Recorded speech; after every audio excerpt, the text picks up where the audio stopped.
Yanga ni timu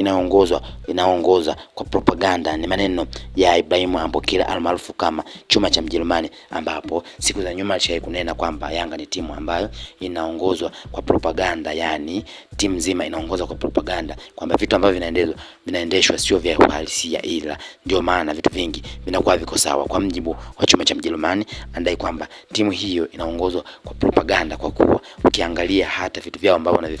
wanavifanya vikiwa havina uhalisia. Hata ukiangalia jinsi ambavyo wana saini mikataba na wachezaji, basi unaona kabisa wana saini mikataba na wachezaji ambayo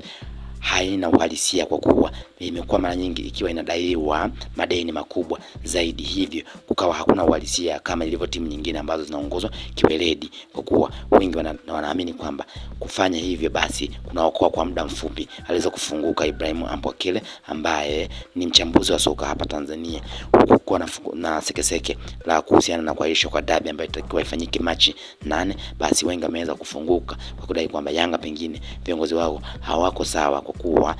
wanachokidai ni kitu ambacho hakiwezi kupatikana, kwa kuwa wao mpaka sasa wamepeleka kesi yao kasi kwa kudai alama 3 na magoli 3 kutokana na kuahirisha kwa mechi hiyo, ikiwa wao walipeleka timu uwanjani na Simba kutokupeleka timu uwanjani, wakati kuna mkanganyiko huo ambao bodi ya ligi iliweza kuahirisha mchezo huu baada ya Simba Sport Club kuweza kutoa malalamiko yake na kuahidi kwamba hawatapeleka kikosi chao uwanjani, na kweli hawakupeleka